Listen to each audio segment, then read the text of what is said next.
With social media becoming even more commercialized, things that remind us of the old internet can make us feel happy and nostalgic. Someone who grew up playing games like Nintendogs, Animal Crossing, and things like this, it feels like there are certain parts of the internet and parts of internet culture that we simply really miss and we reminisce on. And this includes even fashion brands such as Angel Blue or Mezzo Piano, which especially for early 2000s anime lovers or kids growing up in Japan or loving Japanese fashion, you would know that these types of fashion clothing brands for kids were super popular and definitely evoke this feeling of happy, just pure joy and nostalgia. Bright, happy colors along with the pastel motifs and girly, whimsical elements are all things that make these trends so popular and have meant that they have had a serious comeback. This is a trend called Heisei Retro. Now, what actually is Heisei Retro?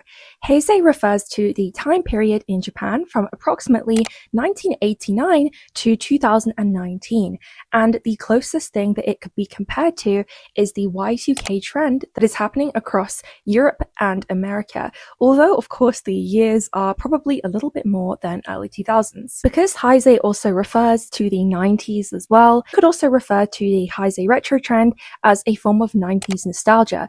So it pairs both the trends from 90s and early 2000s in a form of media that makes us really nostalgic for our childhoods, as a lot of us on the internet grew up in either the 90s or the early 2000s. This is not necessarily a new trend, as Heisei Retro has actually been referred to as far back as 2021. And obviously, considering that the Heisei period was up until 2019, it's pretty safe to say that a lot of people feel nostalgic and reminiscent of this time, both in Japan and across the entire world. If we were to describe Heisei Retro, first of all, we need to talk about actually who is enjoying it and why, because I feel like a lot of this trend comes from the people who have created it, aka the consumers, aka you and me. Now, who is this trend targeting and why has it become so widespread that even people in America or the UK are talking about it? So Heisei Retro is popular in my opinion for two reasons. First of all, millennials who grew up with a lot of these things such as flip phones and the nostalgic cassette tapes, portable CDs that you would use to play songs, things like this, wired headphones, even small details like that, they can look at these goods and feel a sense of nostalgia for their childhood. There are also people from Gen Z that can discover these goods that feel fresh, but have a unique retro feel that is unlike merchandise currently being produced. These things such as flip phones, cassette tapes, and portable CD players are all really hard to find and quite coveted nowadays, which gives them quite a fresh, exciting feel to people who did not grow up with these items or only saw them when they were a very, very young child. With how fast fashion has evolved and the evolution of phones being so widespread and smartphones being pretty accessible to the majority of people, at least in first world countries, and smartphone trends making phones bigger and bigger and bigger, ironically, the phones that are older and are less useful in our day-to-day life are becoming more coveted because they're harder to find and they are more quirky and unique and interesting. And we can see this from some of the phones that really dominate the Heisei Retro trend, such as this adorable chocolate-themed phone that came out in Japan in the early 2000s. I absolutely love this one. And some of the adorable pink phone designs. Even overseas in countries like the UK or America, we can see this with phones like the BlackBerry phone, where they had a cute little keyboard and things like this, where nowadays we don't really have tech that has these kind of quirky, unique, fun properties. Most of our phones and most of our computers look pretty generic. Even the early Apple computers used to look really interesting. If you look at films like Legally Blonde and you look at the laptop that Elle Woods is using, you would think, wow, what computer is that? And it's actually an early MacBook. And nowadays, MacBooks just look like any other laptop. So this trend for unique technology that is now really hard to find creates a sense of excitement and not just nostalgia, but hype around these products because they are actually really hard to find. The same goes for fashion because, as we all know, Japanese fashion is fast fashion and it becomes extremely easy to buy pieces from your favorite brands. However, if you're looking at older pieces, such as in the EGL community, Milky-chan Fawn, the infamous, most famous print, or the Hawase doll print for Baby the Star Shine Bright, you would know that these prints are pretty rare, and getting the older versions of them that was featured in famous movies such as Kamikaze Girls is a huge goal for a lot of EGL wearers. And because it's older and it's harder to find and probably better quality, it creates this sense of hype, kind of a godliness to these pieces where you feel like they have this element of style and wow factor that you just can't find in newer pieces these days. And the same goes for so many other collectibles, such as my favorite dolls, Mama Chap dolls, which are now extremely hard to find secondhand because they are overpriced because of scalpers. And it goes for so many different communities, such as Liz Lisa, where Liz Lisa clothes used to be a little bit better quality. They used to use better materials. And nowadays, Liz Lisa pieces are quite generic. They kind of all look very, very similar. And of course, this element of things being difficult to buy and hard to find really does attract collectors who want to find these coveted pieces. And of course, this includes the anime figure collectors. And for example, with Sanrio collectors, there are a lot of early 2000s Sanrio pieces that are highly coveted that of course people will start trying to find secondhand. And examples of those include the ultra rare Wedding My Melody, who is so beautiful, definitely on my wish list, but is now so rare to find. Other examples include the anniversary pieces of different Sanrio characters, such as the Anniversary My Melody birthday series or the Hello Kitty birthday series, which of course have this really Heisei feel to them with the neon bright colors or the beautiful lace details, the really decadent over-the-top outfits, which I think would be too expensive for manufacturers to produce these days, and therefore we're just not seeing the same quality standard for newer goods. And of course, this applies to figure collecting because figures are obviously reflective of anime, and a lot of people love that early 2000s anime look. And to get figures with that look, it's quite difficult to find new figures that have that essence in their eyes, with the really big soft eyes and the beautiful long hair and all these unique outfit choices.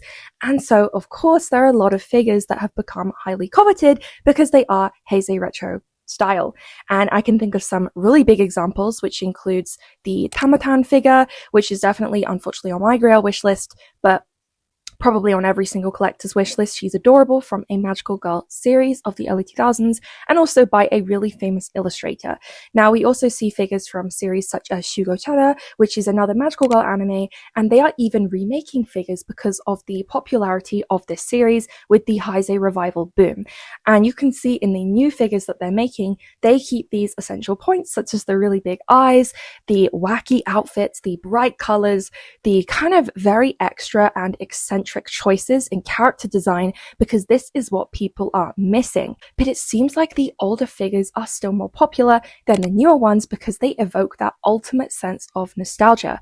If you can buy a new figure of a character, sure, it's cute, but there's something really special about having a figure of that character that you grew up with as a child from when you were literally a child. So that figure is historically accurate in a sense. Now, as a Gen Z girly born in the early 2000s, I can really relate to this feeling, as having grown up with characters from this time period, such as Jewel Pet, Sugar Bunnies, Otsaken. I love seeing these characters and their bright, whimsical nature, because not only do they have that feeling of nostalgia, but the character designs are just unmatched, and it's really hard to find character designs with this whimsy, the bright colors, and the nostalgia, because a lot of the minimalism that we faced in the years after the Heisei period was unfortunately implemented in character designs, and a lot of characters are quite minimalistic. So seeing characters that are absolutely unabashedly extra, eccentric, crazy makes you feel really happy, and it's like a dopamine hit. Example that I want to share, which I'm really hoping a lot of people from the West will know of the Heisei ultra nostalgia I want to show you, is the early 2000s My Little Pony Welcome to Ponyville website design. Now, this to me represents what I love, the character designs from this time period. First of all, we have the beautiful pastel colors, the website design having all these gorgeous neon pink, but also pastel pink mixed perfectly together. The beautiful green that makes you feel refreshed and happy, and all of the ponies having these vibrant, beautiful designs with purples, rainbows, blues, pinks, even oranges, used in a way that makes you feel so happy, and it's impossible to look at these characters without smiling. Looking at the website, there was very little advertisement for the actual toys. The website was majority for girls to play on, and of course it would work anyway for advertising because you'd see these gorgeous ponies and think, of course I want a toy of these. The website existed to have multiple different features, such as a birthday party that you organize for one of the ponies, where you design a birthday cake and you can draw on a design. There is a beautiful dance rehearsing studio in this game, which I remember vividly as a child playing this with my twin sister, and we would choreograph the funniest dances and name them something stupid, and we would just have so much fun on this website. And that brings me into another point about the Heisei period that people love so much, and that is the significant decrease in capitalism. Now, of course, there was a lot of capitalism during this period.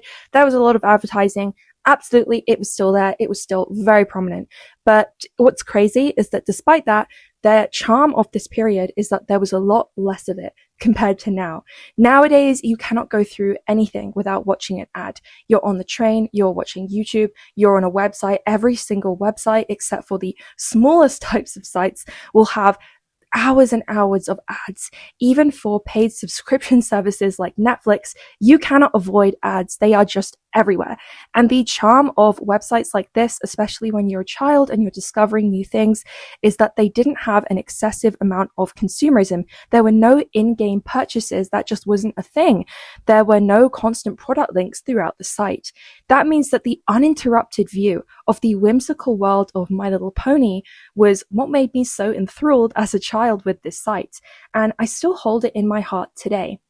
And it makes me truly sad that kids of this era can't have that feeling of an uninterrupted version of this reality that they see of their favorite character because of the excessive overconsumption we have seen after this period. Now, as I mentioned previously, there have been a lot of different series inspired by the Heisei Retro trend, the Heisei Retro era, coming out from various brands.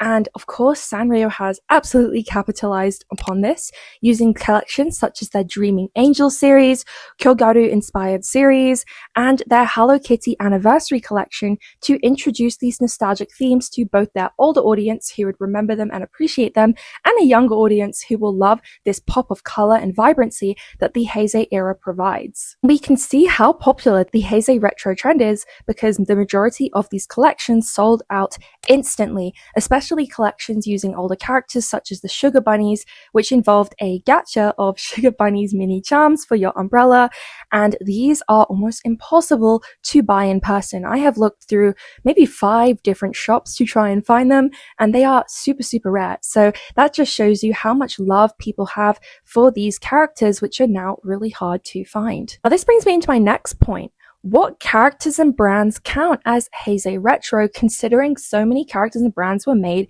during this time period? Now, there's a lot of characters and brands that I can include for this, but I'm just going to summarize using some of the most popular Heisei Retro mascots. So I'm going to try and focus on the girly and nostalgic elements, but of course you could go with so many other routes. And there's also anime like Lucky Star or Chobits.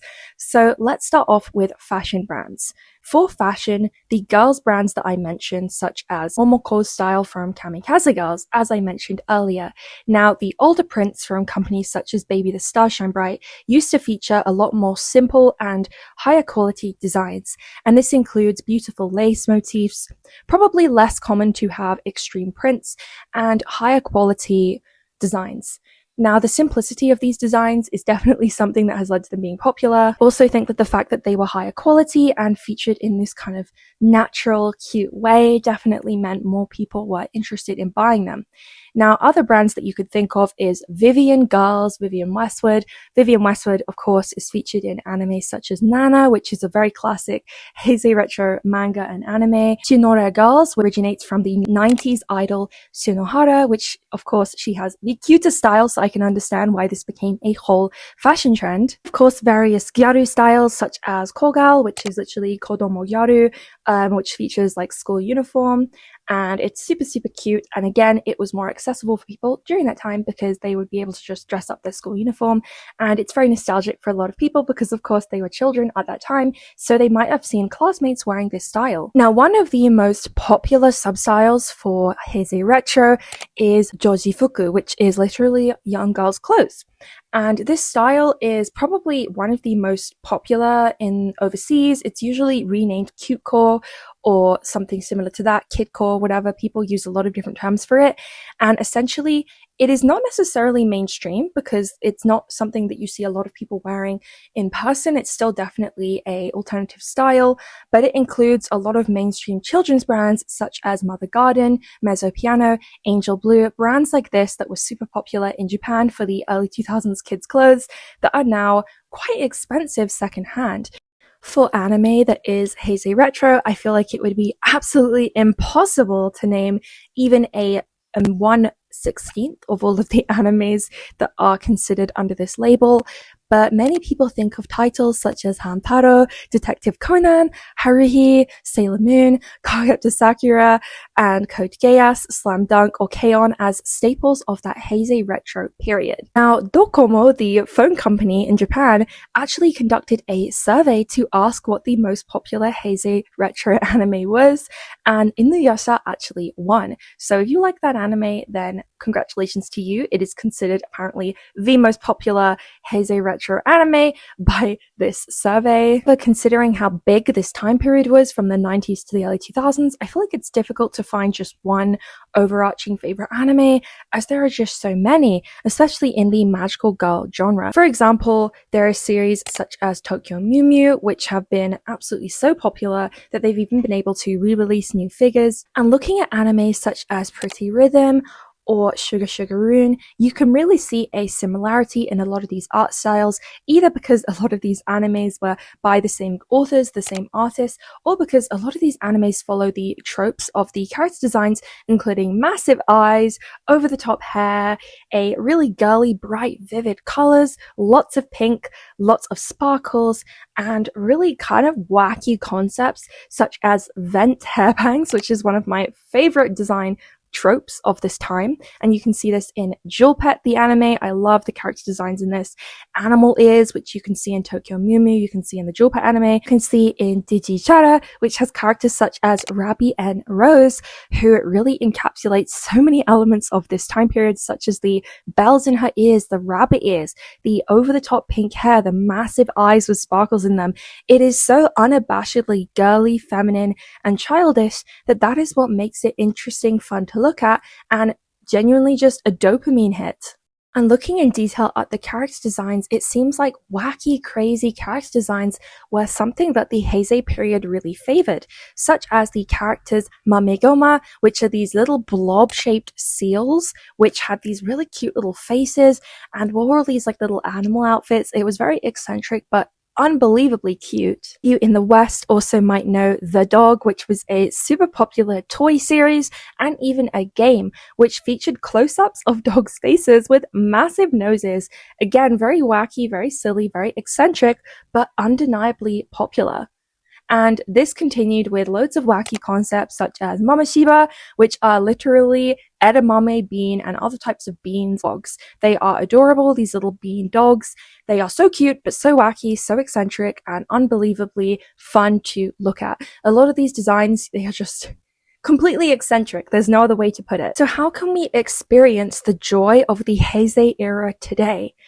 Well, it's quite difficult considering how our society is built upon short-form content and short-form ways to get dopamine, which is pretty much the opposite of the Heisei period, considering that entertainment was in general a lot less commercialized, even though it was still commercialized back then, but compared to now.